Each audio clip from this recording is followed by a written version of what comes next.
Assalamualaikum warahmatullahi wabarakatuh. Sedulur Nusantara, para anggota kafilah dagang Nusantara, kali ini marilah sama-sama kita akan membahas faktor-faktor atau sebab-sebab agar doa kita terangkat ke langit. Doa bukanlah suatu bentuk ibadah yang berdiri sendiri. Ia terhubung dengan perkara lain yang terkadang luput dari perhatian kita. Ada banyak perkara yang menghalangi terkabulkannya sebuah doa.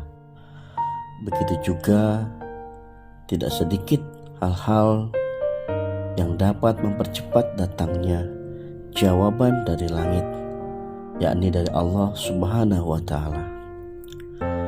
Alangkah tidak bijak, dan ini merupakan tindakan yang salah besar, terlalu fokus dengan narasi atau redaksi doa, namun abai dengan masalah yang terkait dengannya. Berikut ini akan Kak Yuda sampaikan amalan-amalan hati, lisan, juga badan yang memperbesar kemungkinan doa yang kita panjatkan dapat segera dikabul oleh Allah Subhanahu wa Ta'ala. Tentunya tidak banyak yang bisa disampaikan karena keterbatasan waktu. Insyaallah akan bisa disampaikan di audio berikutnya atau kesempatan lainnya. Berikut adalah perkara-perkara agar doa terangkat ke langit. Yang pertama adalah memperbanyak istighfar. Rasulullah Shallallahu Alaihi Wasallam bersabda, "Man lazimal istighfar ja'alallahu lah min kulli dhikin makhrajam wa min kulli hammin farajan wa razaqahu min haitsu la yahtasib." Barang siapa senantiasa mengucapkan istighfar, Allah akan menjadikan untuknya jalan keluar dari setiap kesempitan, kelonggaran dari setiap kesedihan, dan Allah akan memberinya rezeki dari arah yang tidak ia sangka. Perkara berikutnya adalah memperbanyak amal ibadah. Rasulullah Shallallahu Alaihi Wasallam bersabda, "Tabi'u bainal haji wal umrah, fa innahuma yanfiyanil faqr wal junub kama yanfil kiru khabathal hadid." Lakukanlah haji serta umroh berurutan, karena keduanya menghilangkan kemiskinan dan dosa sebagaimana api menghilangkan karat pada besi. Allah berfirman dalam hadis qudsi tentang keutamaan membaca Al-Quran, "Man syaghalatu qira'atul Quran an zikri wa an mas'alati a'taituhu afdhala thawabis sa'ilin." Barang siapa bacaan Al-Qur'annya dan zikirnya menyibukkan dia sehingga tidak sempat mohon kepadaku, maka aku akan menganugerahkan kepadanya pemberian yang lebih baik daripada yang aku berikan kepada orang-orang yang meminta kepadaku.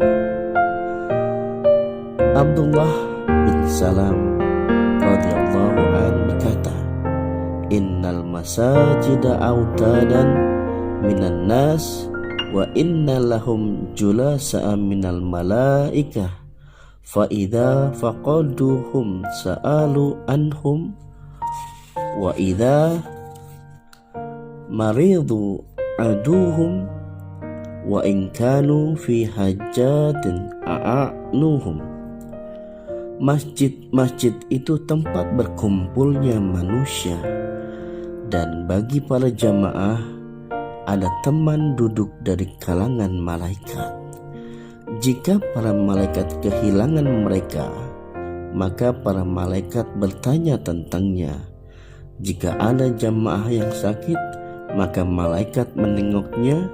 Jika ada jamaah yang mempunyai satu keperluan, maka para malaikat akan menolongnya. Berkata Abu Dzar, yakfi minad du'a ma'al birri ma yakfi ta'am minal mil.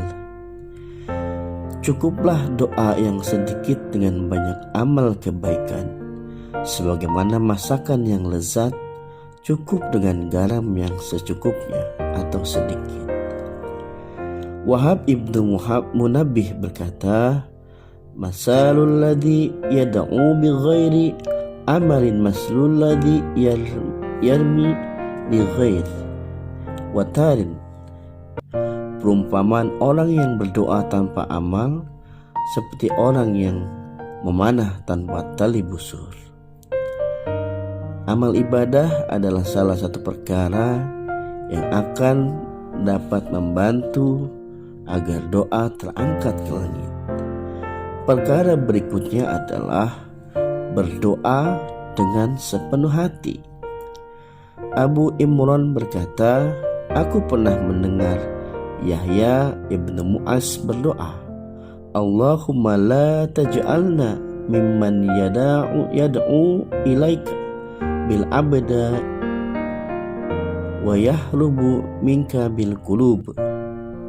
Ya Allah, janganlah engkau jadikan kami seperti orang yang berdoa kepadamu dengan tubuh saja, namun hatinya lari menjauh darimu. Perkara lainnya agar doa kita terangkat ke langit adalah yakin bahwa Allah Subhanahu wa Ta'ala lebih tahu apa yang kita minta sebelum kita memohon kepadanya. Adalah Atha as-Sulaimi hampir-hampir tidak pernah berdoa, namun dia terbiasa mendoakan teman-temannya. Salah seorang temannya bercerita, suatu ketika salah seorang temanku dan juga teman Atha di penjara.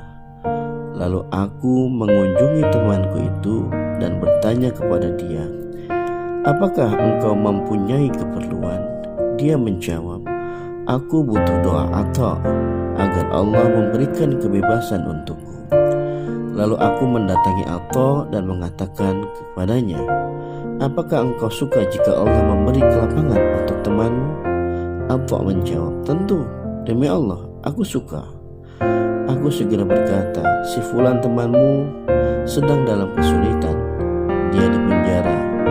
Berdoalah kepada Allah untuknya, semoga dia memperoleh kelapangan. Atha pun segera mengangkat tangannya. Sambil berurai air mata, dia berdoa, Allahumma qad ta'lamu hajatana qabla an nas'alakaha faqabbiha lana. Ya Allah, sungguh engkau lebih tahu tentang kebutuhan kami sebelum kami memohonnya darimu, maka penuhilah untuk kami.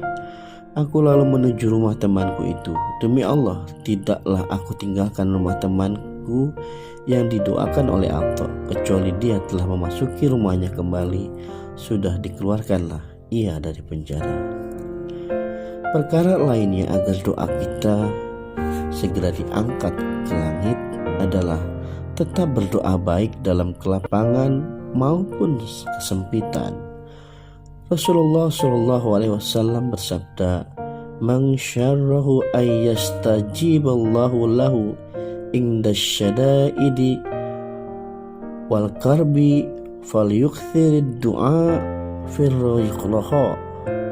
Barang siapa suka agar Allah mengabulkan doa baginya di saat sempit serta susah, maka hendaknya dia memperbanyak doa di saat lapang. Abu Darda berkata, Ud'ullah yawma syara'ik yastajibu laka yawma dhara'ik Berdoalah kepada Allah di hari lapangmu, agar Dia mengabulkan doamu di hari sempitmu. Perkara lainnya agar doa kita bisa segera terangkat ke langit adalah sikap wara. Wara adalah menjaga diri, termasuk menjaga diri dari memakan makanan yang syubhat atau yang tidak jelas. Muhammad bin Wasi berkata, yakfi minad du'a ma'al wara yashiru minhu. Cukuplah kemudahan terkabulnya sebuah doa itu bila ia diiringi dengan sikap wara. Perkara lainnya agar doa kita diangkat ke langit adalah berdoa dalam segala persoalan. Tidak segan-segan memohon kemudahan dari Allah meskipun untuk perkara yang sangat remeh sekalipun. Aisyah radhiyallahu an berkata, "Salu rabbakum hatta shis'a fa innahu illam yuyasirhu wallahi lam yuyasir." Memintalah kepada Allah meskipun hanya tali sendal. Jika Allah tidak memudahkannya, demi Allah ia tidak memudahkan. Bercerita Malik bin Dinar, suatu ketika Urwah bin Zubair melihat seorang lelaki yang sangat cepat sholatnya, lantas berdoa dengan seadanya. Lalu Urwah bertanya padanya, "Amma kanat laka illa rabbika subhanahu wa ta'ala hajat? Inni la as'alullahu tabaraka wa ta'ala fi sholati hatta as'alahu milha." Apakah Anda tidak mempunyai kebutuhan yang perlu diadukan kepada Rabb-Mu? Demi Allah, aku memohon kepada Allah dengan segala kebutuhanku, termasuk sekedar garam. Perkara lainnya adalah agar doa kita diangkat ke langit, melazimi zikir, teristimewa setelah sholat subuh dan sholat asar. Di dalam hadis qudsi disebutkan, Ibna Adama uzkurni ba'dal fajri wa ba'dal asri sa'atan akfika ma bainahuma. Wahai anak Adam, berzikirlah sesaat setelah sholat fajar dan sholat asar. Aku akan mencukupi kebutuhan dirimu sepanjang waktu tersebut. Perkara lainnya agar doa kita diangkat ke langit adalah menyembunyikan dari pandangan orang lain. Imam Al-Hasan berkata, "Kanu yajtahiduna fil du'a wala yusma'u illal hamsan." Mereka atau para salaf bersungguh-sungguh dalam berdoa, tetapi tidak terdengar kecuali sebatas hembusan nafas. Perkara lainnya agar doa kita terangkat ke langit adalah kita saling mendoakan. Abu Bakar radhiyallahu an berkata, "Inna du'a al-akhi li akhihi fillah azza wa jalla yustajab." Doa seorang untuk saudaranya karena Allah lebih dekat untuk diijabahi. Perkara lainnya agar doa diangkat ke langit adalah at-tawasul bil ahya. Allah Ta'ala berkisah tentang saudara-saudara Yusuf alaihissalam yang meminta doa kepada bapak mereka. Qalu ya abana astaghfir lana zunubana innaka kunna khati'in. Mereka berkata, "Wahai bapak kami, mohonkanlah ampun untuk kami terhadap dosa-dosa kami. Kamilah sebenarnya di pihak yang salah." Minta didoakan oleh orang yang masih hidup sudah biasa dilakukan oleh para pendahulu kita.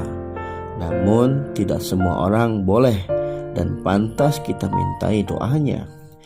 Ada beberapa perkara yang perlu kita perhatikan dalam hal ini, Yang pertama, tidak menyandarkan diri secara berlebihan kepada doa orang lain, apalagi sampai-sampai kita tidak pernah berdoa sendiri. Yang kedua, sangat berhati-hati, jangan sampai yang kita mintai doanya menjadi terperdaya sehingga menganggap bahwa dirinya memang pantas untuk memintakan doa, karena risikonya bisa merusak hati lebih besar dari sekedar pujian. Yang ketiga, tidak perlu kecewa jika permintaan kita ditolak. Boleh jadi yang menolak mempunyai alasan sendiri yang masuk akal. Anas ibnu Malik begitu melarang orang-orang untuk meminta doa darinya karena khawatir beliau dipandang kedudukannya lebih. Bahkan sahabat Huzaifah radhiyallahu an dan Muaz radhiyallahu an saat diminta untuk mendoakan justru bertanya, apakah kami ini nabi? Syekh Islam Ibnu Taimiyah menyatakan, apabila seseorang dari kalian berkata kepada saudaranya, doakanlah saya atau kami, kemudian dia mengharapkan agar saudaranya itu juga mendapatkan kebaikan dengan berbuat baik padanya, maka dia telah meneladani Nabi Shallallahu Alaihi Wasallam dalam meminta doa dari orang lain.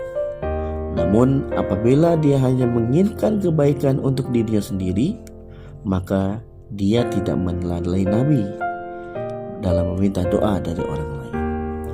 Umar radhiyallahu an berkata, sami'tu Rasulullah sallallahu alaihi wasallam yaqul ya'ti alaikum Awaisu bin Amirin ma'a amdadi ahlil Yaman lahu walidatun huwa bihabar law aqsamu 'ala Allahi la abrah fa inni istata'ta ay yastaghfira laka faf'al.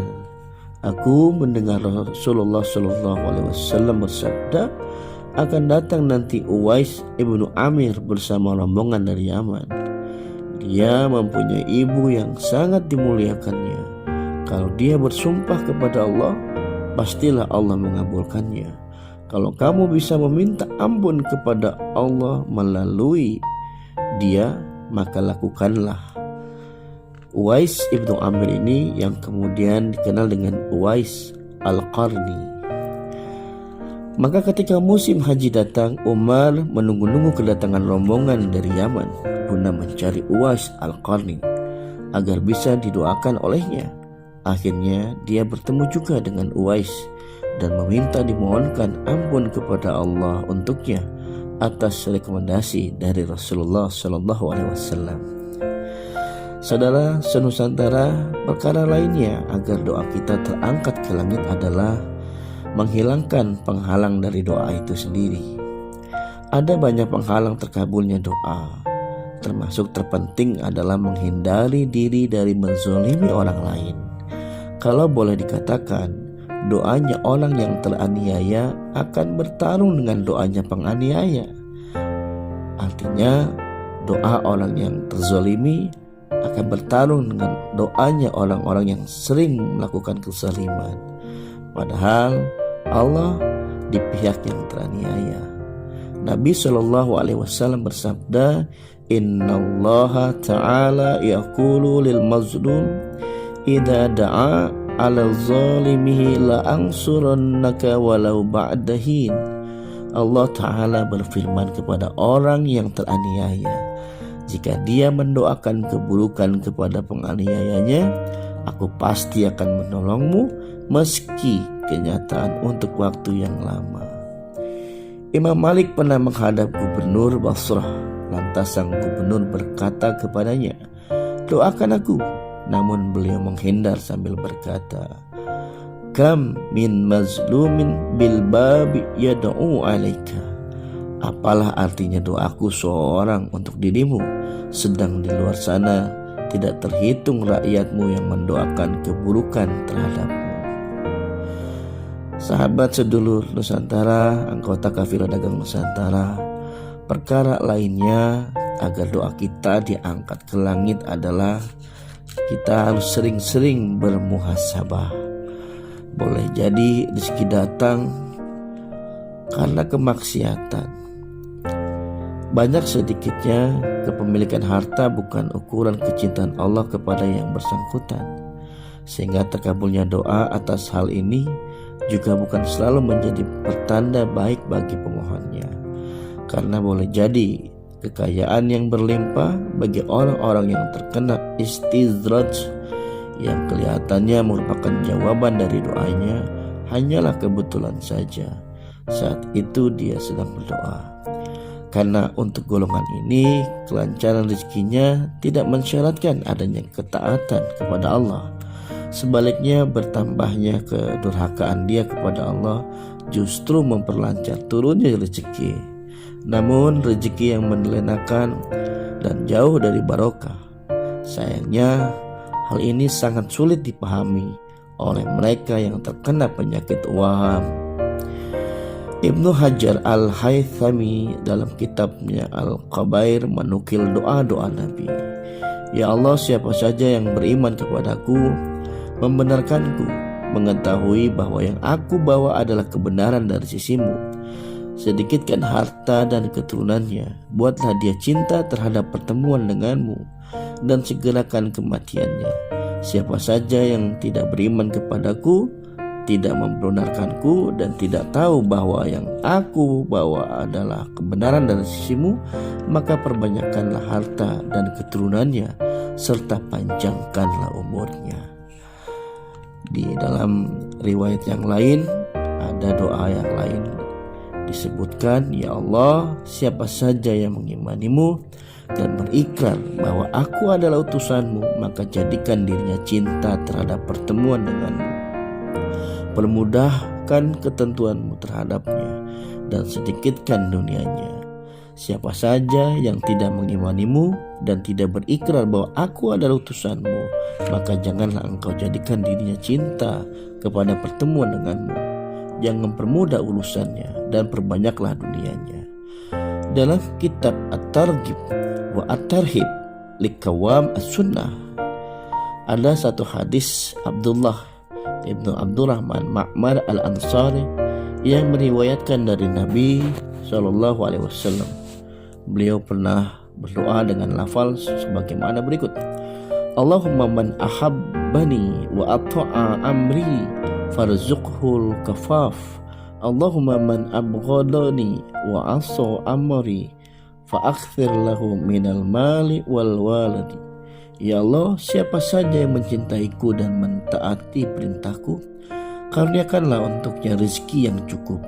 Ya Allah, siapa saja yang membenciku dan mendurhakai perintahku, perbanyakkanlah harta dan keturunannya. InsyaAllah, banyaknya harta dan keturunan belum tentu itu adalah keberkahan dari Allah Subhanahu wa Ta'ala kalau kita masih berada di jalan yang penuh dengan kemaksiatan.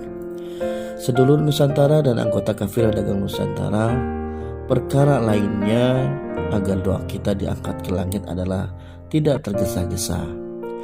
Musuh utama orang yang berdoa adalah kejenuhan.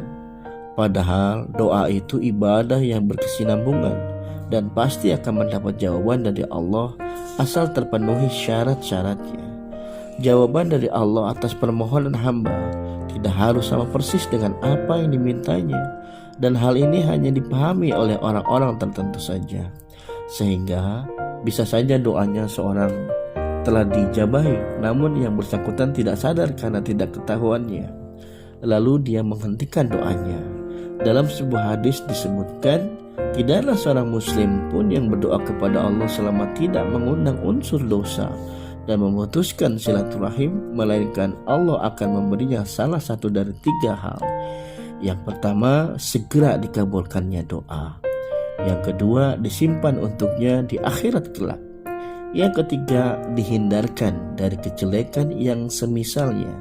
Para sahabat lantas mengatakan, kalau begitu kami akan memperbanyak doa. Nabi bersabda, Allah lebih kaya karunia-Nya dibandingkan permohonan kalian. Hasinu amwalakum bizzakati wa da'au maradakum bisoddaqati wa a'iddu lil bala'id du'a. Jagalah harta kalian dengan zakat, obatilah orang yang sakit di antara kalian dengan sedekah, dan persiapkan menghadapi bencana dengan doa. Sedulur Nusantara, anggota kafilah dagang Nusantara, perkara terakhir agar doa kita terangkat ke langit adalah tidak melupakan tanggung jawab harta. Kadang hasrat untuk mendapatkan banyak harta muncul lantaran hanya melihat dari kenikmatannya saja. Padahal di balik itu ada tanggung jawab yang besar. Dan bagi yang melalaikan ada siksanya. Boleh saja kita memohon agar dijadikan orang yang kaya raya.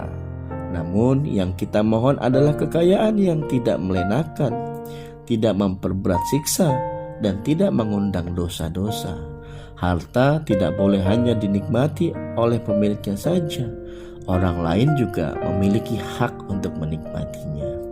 Kam min jarin muta'alliqun bijarihi yaumal qiyamati yaqulu ya rabbi sal hadza lima aglaqa anni babahu wa mana'ani fadlahu. Berapa banyak tetangga yang bergelayutan pada tetangganya pada hari kiamat kelak sambil berkata, wahai Rabbku, bertanyalah kepada orang ini mengapa dia menutup pintunya untukku dan menolak memberikan kelebihan hartanya. Saya Kak Yuda, salam sehat bahagia, lunas amanah dan kaya raya. Billahi taufik wal hidayah wa afu minkum. Wassalamualaikum warahmatullahi wabarakatuh.